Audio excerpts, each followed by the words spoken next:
From the heart of Philly, this is CBS News Philadelphia. Right now, we're in a next weather alert as severe storms move through our area. There's a chance for heavy rain, flash flooding, and damaging winds. Good evening. I'm Aziza Schuler. We've been tracking the storms all afternoon. Check out this downpour in Washington Township just about around 3 o'clock. You can see the rain pounding the windshield. Meteorologist Andrew Kozak is in the Hyundai Next Weather Sphere tracking all of this bad weather. Yeah, Aziza, up and down the I-95 corridor from New Jersey all the way up to Maine. We've been looking at severe weather. Right now we are looking outside our next weather sphere, and overall the city itself has gotten away with some of the better weather this afternoon. And now as we make our way into the evening, it's going to be New Jersey for the most part that's going to continue to see the wrath of heavy rain, gusty winds, and maybe even some small hail. Isolated tornado threat, it's there, but it's very, very, very low. We'll keep our eye on it. Let's take a look at the radar. You see the last couple of frames, New Jersey really starts getting in on some much heavier rain. In fact, we have a line of storms now extending from South Jersey all the way up toward North Jersey. And that means that if you're at the shore, well, we've likely got at least another half hour to 45 minutes before everything kind of really deteriorates as far as how it looks outside, and that means that you will need to get inside, especially if there are people that are at the shore, the boardwalks, the beaches. Now through 9 o'clock, we have a next weather alert, heavy rain and lightning with any of the storms that continue into this evening. Damaging wind and hail is possible, and again, isolated tornado, it's low, but not zero. So here's another look at the radar. Up to the current speed, let's bring you in a little bit closer on some of these areas. We have a new brand new severe thunderstorm warning. This just got issued now. This is for Kent County, Newcastle. Radar indicated we could be looking at some small hail, very gusty winds. If you're in the Dover area, right now this is where we're likely going to see some very gusty winds within the next probably 5 to 10 minutes, because you go from almost nothing to those red and orange colors, and that means that the storm's coming in very, very quickly. So we've got that to talk about there. Across central and southern New Jersey, from Toms River on south, we have showers and thunderstorms, and some of these are packing a punch. Frequent lightning, gusty winds. Right now we don't have anything severe on these, but they have had really a history of producing winds over 55 to 60 miles per hour. If you're in the Millville area, take a look at that curve there, right? That's a really good indicator that we've got some really strong winds ahead of this thing. So we're going to be watching that very carefully. And then here's the lightning on there. Several areas of cloud to ground lightning from areas like Hamilton, where we've had downpours pretty much all afternoon, and now all the way as we get closer to the shore. We have another 15-20 minutes to go before we start reaching the Jersey Shore in that area. Now, Philadelphia, we've been spared the worst. A few drops, a couple showers out there, but we are no longer in danger of severe weather. In fact, we are still going to keep our eye on New Jersey, and then our friends in Delaware, we're going to keep our eye on you as well, because the bottom end of this line is really starting to extend now, where we could have severe weather that will continue for at least the next couple of hours, at least until 8 o'clock. That's that severe thunderstorm watch. And notice, by the way, our entire area was underneath it a little earlier. Philadelphia, no longer. So they're shaving it down. And this will be good. As we get a little bit closer to 8 o'clock, we'll get it out of the way. But the threats are still there, including the wind damage for New Jersey and Delaware, flooding rain, some small hail, and again, an isolated tornado threat there, not out of the question. Here's what's next. Into tonight, the storms weaken, move offshore. Then overnight, scattered showers and a rumble continue. On Sunday, a wet start. There will be some showers tomorrow, but then we're going to see some gradual clearing and some very nice sunshine as we head toward your Sunday evening. And notice, by the way, the temperatures are cooler. Tomorrow, mid-70s. We stay that way all the way through Wednesday. Mostly sunny to partly cloudy skies, and we enter a beautiful stretch of weather as we get toward the end of the week. More sunshine and a few more degrees of heat. Temperatures in the low 80s Thursday, Friday, and Saturday. Of course, we're watching all the severe weather chances unfold. You always find a fresh update on cbsphiladelphia.com, and of course, our social media pages, CBS Philadelphia on Facebook and on Instagram. Thank you, Andrew. And our next weather team is staying on top of these storms. You can always get the latest online, as Andrew mentioned, at cbsphiladelphia.com/weather. Now to an update on the search for a missing swimmer in Cape May. Since Thursday, rescue crews have been focused on the area of Madison Avenue and Beach Avenue after a swimmer reportedly disappeared while swimming in the ocean.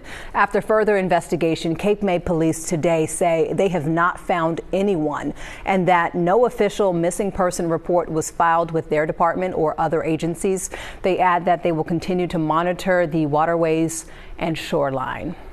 Tonight, there is opposition to a children's hospital expansion project in the Grays Ferry neighborhood. Dozens gathered to protest at 31st and Grays Ferry this afternoon.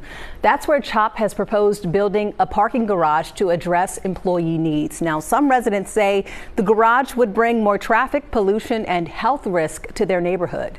We got children around here now that suffer from asthma, a lot of medical conditions. And it's going to impact us in a lot of ways as far as traffic and parking and health. CHOP is saying it's taking the concerns seriously, saying in a statement, quote, "We have modified the project design to include ground floor community health space, more greenery and public art, and improved pedestrian features."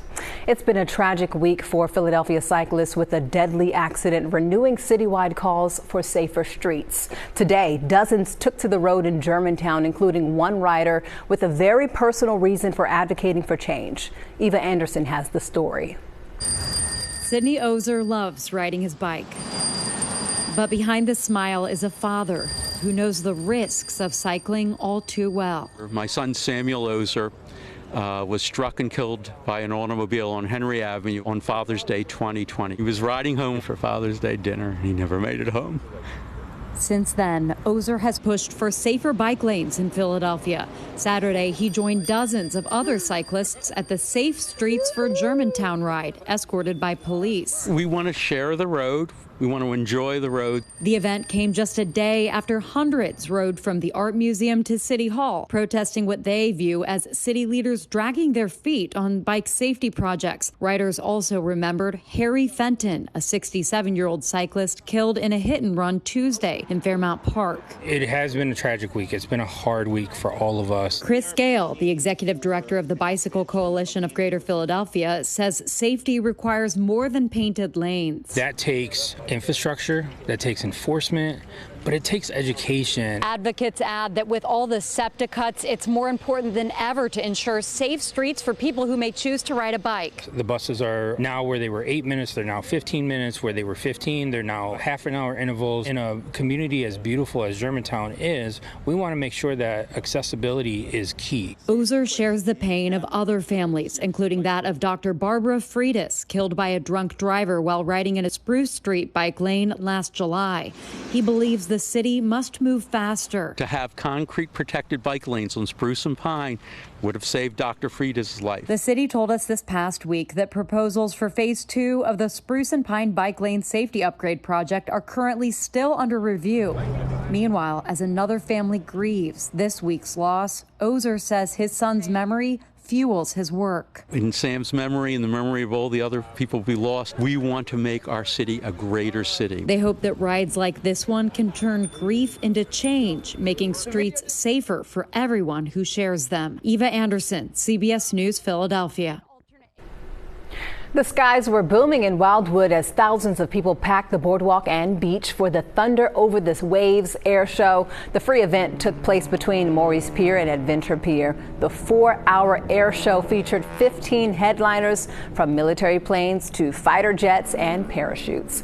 All right, let's get a final check on these storms moving through the area with meteorologist Andrew Kozak. Andrew, how are things looking right now? Now, for areas across Philadelphia and Northwest, it's looking pretty good, but we still have a next weather alert through about 9 o'clock. Heavy rain and lightning for the thunderstorms moving through Jersey and Delaware. Hail is possible and even an isolated tornado. We saw that way north of us, north of New York City, over toward Connecticut and Massachusetts earlier this afternoon, but it's along the same line of storms, and we do have a new severe thunderstorm warning to talk about. This popped up right at the beginning of our newscast here. It's going to be for Caroline, Kent, and Newcastle counties there in Delaware, where we could be looking at winds above 60 miles per hour. In addition to that, we could also see some flash flooding, as these are packing a punch with heavy rain, maybe a quick 1 to 2 inches before they move out. So if you're across the Jersey Shore right now from Atlantic City on south, we basically have these storms just to our west. But you need to probably have a plan to get inside here within the next half hour to 45 minutes. Now, if you're in Cape May, Stone Harbor, and the Wildwoods, you're a little bit better. It's going to be a little bit more time. But again, Keep an eye to the sky because in the next few hours we'll have the storms move through, and then we'll have some showers into your Sunday morning. 7-day forecast shows 75 on Sunday. We start off wet. We end up mostly sunny and beautiful. 76 on Monday, 70s and low 80s with dry and beautiful weather as we head toward the end of next week. So keep it here, and of course keep it on CBSPhiladelphia.com. Very latest updates, and of course we'll wrap up everything tonight at 11 on CBS News Philadelphia. Aziza? Thank you, Andrew. And you're watching CBS News Philadelphia. We have more news and weather just ahead.